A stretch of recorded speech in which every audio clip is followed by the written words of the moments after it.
की धरती, उसके बाद सीएम का शहर हो और 50 हमारे गोवंश जो हमारे पूजनीय हैं, जिनको हम पूजाते हैं, हिंदुस्तान के 90% लोग उनकी पूजा करते हैं, उनका तड़प तड़प कर मर जाना एक बड़ा करनाल के अंदर दुखदाई घटना है।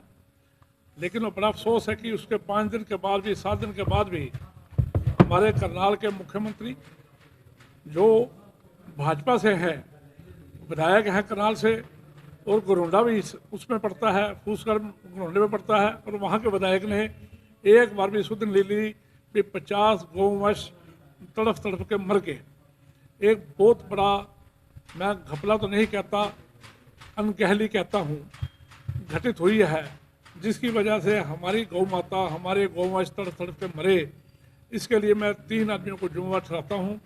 पहला मुख्यमंत्री हरियाणा, दूसरा करनाल नगर निगम का कमिश्नर, तीसरा जो चेयरमैन है हरियाणा गौ आयोग का, उनका नाम तो मैं नहीं जानता, एक चेयरमैन है।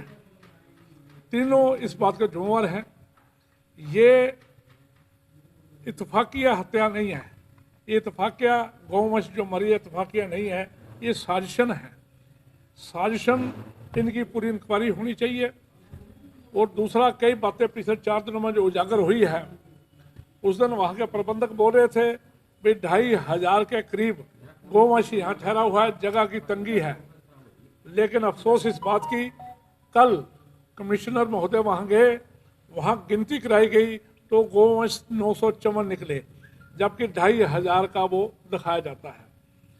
उसमें जितने भी हत्या हुई है, जो डॉक्टरों का पैनल ने, जो अखबार में लिंक आया था, उन्होंने ये कहा कि ये स्वाभाविक नहीं है। इससे साफ ज़ाहिर किया कि गौवंश की जो हत्या हुई है ये साजिशन है, इसकी पूरी इंक्वायरी होनी चाहिए। उसके बाद पिछले काफ़ी समय से इसके बारे में आवाज़ उठती रहती है, कभी किसी ने ध्यान नहीं दिया। हमारा टोटल प्रशासनिक अधिकारी भी इसके जिम्मेवार हैं। 950 गायें निकले हैं, लेकिन बोला गया 2500 के करीब। फिर इसके रख रखाव के लिए एक जो ठेका दिया गया है वो आज फाउंडेशन को दिया गया है। आज फाउंडेशन, मेरी आज उनसे बात हुई, यहाँ किसी पत्रकार का फ़ोन आया था, भाई वो तो आपके जानते हैं। मैंने जब उनसे बात करी, उन्होंने कहा ये ठेका मेरे नाम है, लेकिन मेरे को कह दिया था जितनी पेमेंट हम आपको देंगे 4,18,000 के करीब, वो आपने वापस उनको देनी है। उसमें से जो थोड़ा बहुत बचेगा आपको देंगे, लेबर भी हमारी, सारा काम भी हमारा देगा, उनके प्रबंधकों ने कहा। उसका एक जीता जागता प्रूफ ये है कि ये आस इंटरप्राइज ने 2,30,000 रुपये इनके नाम ट्रांसफ़र कराया है, जो नाम है बंसी खेत्रपाल। ये सन ऑफ खेत्रपाल जो वहाँ पर मुंशी है, उनका बेटा है, जो वहाँ सारा कार्यक्रम देखते हैं, उन रिकॉर्ड है। लेबर भी जो पुरानी काम कर रही है, उन रिकॉर्ड है, सारी वही लेबर लगी हुई है। और वहाँ पर ना जो रोज़ गौवंश वहाँ मरते हैं, 5, 4, 3 पहले मरते रहे हैं, उनके कहाँ दफनाया जाता, कहाँ वो रखी जाती है, कहाँ उनको आखिरी जो हम दफनाने बोलते हैं वो कहाँ पे है, अभी तक किसी को पता नहीं है। ना ही नगर निगम ने कोई स्थान दिया है वे अचानक जब गौवंश शरीर छोड़ दे उनको कहीं पर रखा जाए। हरियाणा विधानसभा के अंदर प्रस्ताव पास हो चुका है, भाई हर एक जगह हड्डी रोड़ा का ठेका दिया जाए, जगह स्थान बनाया जाए। शमशेर सिंह गोकी ने बात उठाई उसके माध्यम से, लेकिन प्रस्ताव पास होने के बाद भी अभी तक कहीं पे कोई व्यवस्था नहीं की गई। दूसरी बात, कोई डॉक्टर वहाँ 24 घंटे के लिए नहीं है। जहाँ पर इनके रिकॉर्ड मुताबिक 2500 गायें रहती हैं, जबकि निकली 954 है, वहाँ परमानेंट डॉक्टर होना चाहिए। ओन DC रेट पर डॉक्टर लगाया हुआ है डेली बेसिस पे, जो सवेरे 10 बजे जाता है, शाम को 4 बजे अपने घर चले जाते हैं, उसके बाद उनका कोई कंसर्न नहीं है। जो लेबर है, लेबर किसने रखी, कोई उनसे पूछा नहीं जाता लेबर से। जो सिस्टम वहाँ था, रोज़ 1 क्विंटल के करीब 45 गायें वहाँ दूध देती हैं, 1 क्विंटल के करीब रोज़ वहाँ दूध होता है। वो दूध कहाँ जाता है? करोड़ों रुपए का चंदा, लोग वहाँ चंदा डाल के जाते हैं, जब दान पत्र रखे हुए हैं, शहर के लोग दे के जाते हैं, उसका कोई हिसाब किताब नहीं है। अगर 1000 गाय का जो गोबर है वो कहाँ जाता है, उसकी कोई व्यवस्था नहीं है। 3 एकड़ ज़मीन बिल्कुल गौशाला की नगर निगम के बिल्कुल साथ पड़ी है, वहाँ घास लगा हुआ है, जंगल लगा हुआ है, वो क्यों नहीं गौशाला को दे देती, जहाँ पर फ्रेश चारा पैदा हो और गौशाला में दिया जाए। ये सारी बातों के पीछे एक बहुत बड़ी साजिश नजर आती है। अभी की करनाल के जो गौ की सेवा करने वाले बहुत ज़्यादा हैं, उनको मैं सल्यूट करता हूँ।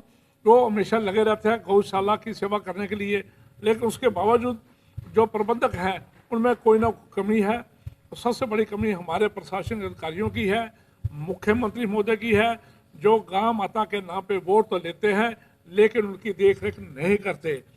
इससे बढ़िया मैं ये कहना चाहूँगा, उन गौ माता को खुला छोड़ दे, कहीं ना कहीं उनको चारा मिल जाएगा, कहीं ना कहीं लोग उनकी सेवा करेंगे, कहीं ना कहीं उनको रोटी दी जाएगी। लेकिन उनको एक मुश्त मरने का अभी तक कोई इंक्वायरी नहीं हुई। कमिश्नर महोदय हमारे 5 दिन के बाद वहाँ जाते हैं, वहाँ जाके देख दिखा के फॉर्मेलिटी पूरी करके कहते हैं यहाँ गंदगी है। उनको पूछा जाए जहाँ 50 गौवंश मर गई हो उस घर के अंदर लोग कहाँ टिकेंगे। लेबर जो सी थी उसको पुलिस उठा के ले गई, कुछ CIA ले गए, कुछ पुलिस ले गए, कुछ टेम्पररी लेबर भाग गई, तो वहाँ कौन करेगा? क्या घपला चल रहा है वहाँ? घपला चल रहा है, घोटाला हो रहा है, घपला चल बहुत रहा है। बड़ा घोटाला है। इसका मैं सीधा आरोप लगाता हूँ। मुख्यमंत्री महोदय, हमारे करनाल के जो विधायक हैं, कमिश्नर महोदय और गौशाला के जो हरियाणा के चेयरमैन हैं, पिछले 3 सालों में आपने कभी सुना हो वो आए हो? कभी नहीं आए। इतना बड़ा गौशाला हो जो करनाल के अंदर। चौथा, इन्होंने नाम रखा हुआ है इसका बाबा बंसी गौशाला धाम। मेरी इनसे बात हुई है कई आदमियों से, कहते हैं हमारे इससे कोई लेना देना नहीं है। हमारा जो बंसी परिवार है, बाबा बंसी बालाजी का जो परिवार है, उनसे पूछा जाए, हमारी कोई इसमें कंट्रोल नहीं है, ना हमारा देना देना है। वहाँ जो भी सेवा चल रही है वो अपनी मर्जी से चल रही है। कैसे चल रही है इस बात की हम इंक्वायरी चाहते हैं। हम हरियाणा सरकार से भी और प्रशासनिक अधिकारियों से भी हाथ जोड़ कर निवेदन करते हैं कि कृपया आप चंद पैसों के लिए गौ माता की हत्या ना होने दे, गौवंश की हत्या ना होने दे। गौवंश हमारी माँ है, हम उनको पूजनीय है, हमारी सत्कार योग्य है। संचालक का भी कोई रोल है वहाँ के? जो वहाँ संचालक जो है, प्रबंधक हैं, संचालक कौन है कौन नहीं हम नहीं जानते, मैं कभी गया नहीं, लेकिन जो भी प्रबंधक हैं उनकी कमी की वजह से ये हो रहा है। रोल तो इंक्वायरी होगी तभी पता लगेगा। पैसों का क्या लेन देन आया है?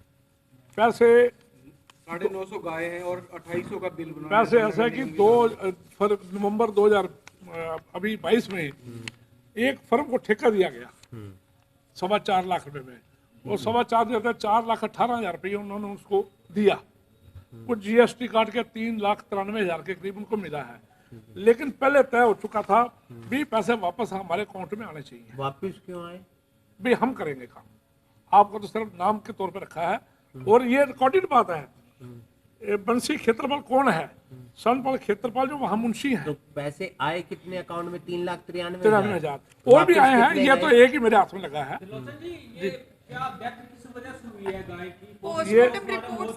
ये पोस्टमार्टम रिपोर्ट नहीं आई, लेकिन जो डॉक्टरों ने अपना ओपिनियन ऑफ द रिकॉर्ड दिया वो ये बोला भाई साजिश हुई है, चारे में कुछ ना कुछ गलती हुई है।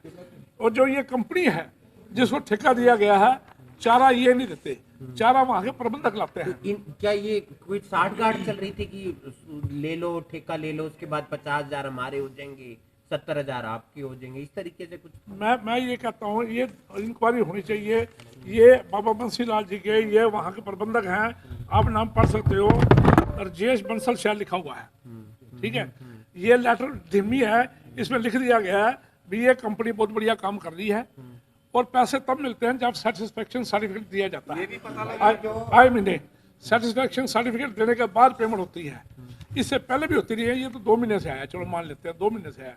इससे पहले भी आए महीने ये राजेश बंसल लिखा हुआ है, आप पढ़ सकते हो। ये लेटर सेटिस्फेक्शन लेटर है, ये प्रिंट ठीक नहीं हुई जिसकी वजह से इन्होंने लेटर दे दिया भी काम बड़ा बढ़िया चल रहा है, पेमेंट दे दीजिए, पेमेंट रिलीज होगी और पेमेंट वापस उनके खाते में आ गई। तो नाम का ठेका दे रखा है, नाम का ठेका दे रखा, सारा कंट्रोल सारा प्रबंध वहाँ पे वही जो प्रबंधक है जो पुराने चल रहे हैं उनके नाम है। तो ठेकेदार भी इस बात के पैसे तो लेता होगा कुछ? कौन? ठेकेदार जो है? नहीं, मैं कहता हूँ जो भी ठेकेदार के नाम एजेंसी के नाम ठेका छूटता होगा उसने अपना पेमेंट दिखाने के लिए, कोई वकीलों के लिए, कोई खर्चे के लिए पैसा तो लेता होगा, लेकिन उसका कंट्रोल कोई नहीं था। कंट्रोल वहाँ के प्रबंधकों का था। लेबर भी वही थी जिनकी हाजिरी पिछले कई सालों से लग रही है। 420 ठेका 2 महीने पहले दिया गया, और हाजिरी वही चल रही है। त्रिलोचन जी, वहाँ की प्रबंधक कमेटी ने पूरा का पूरा जो भी आरोप है वो उन कर्मचारियों के ऊपर थोप दिया है, उस पर क्या कहना चाहेंगे? देखिए हम तो कहते जबकि, हैं दोषी तो प्रबंधक कमेटी है ना, पूरी टीम से। हम ये कहते हैं उस बाउंड्री के अंदर जो भी करता था, चाहे वो प्रबंधक है, चाहे हमारी निगम है, कमिश्नर साहब है, चाहे हमारे एमएलए साहब हैं, इन सब दोषी हैं बराबर के। क्योंकि एमएलए शहर के अंदर इतना बड़ा गौशाला हो और कभी गौ को रोटी खिलाने नहीं गए, कभी गौ को रोटी खिलाने चले जाए तो उनको पता लगता है यहाँ क्या हाल है। निगम से भी इस बात पर बोल रहे हैं। आप मांग करते हो गो हत्या के आरोप में इन सबके खिलाफ मुकदमा दर्ज होना चाहिए। तीनों के खिलाफ, कमिश्नर, सीएम, मतलब एमएलए करनाल और जो चेयरमैन है हरियाणा गौशाला आयोग का, क्योंकि वो क्यों नहीं आता, इतनी बड़ी गौशाला है, 3 साल में किसी ने सुना तो बताओ। योग का चेयरमैन बनाया गया किस लिए, क्या काम है? वहाँ के प्रबंधक के खिलाफ ना हो। नहीं, मैं कहता हूँ प्रबंधक तो अपने आप आ जाएंगे। जो मैं तो कह रहा हूँ प्रबंधकों की कमी की वजह से हुआ, प्रबंधकों की कमी से वजह से हुआ, लेकिन कंट्रोल तो इनका था ना। एसएचओ तभी सस्पेंड होगा, मुलाजमत तभी जो करेंगे एसएचओ सस्पेंड होगा ना। वहाँ का एसएचओ कौन है? कमिश्नर है। वहाँ का एसएचओ कौन है? हमारा विधायक है। वो उनके खिलाफ कार्रवाई होगी, आप पे नहीं पता लग जाएगा। आप गए वहाँ पर?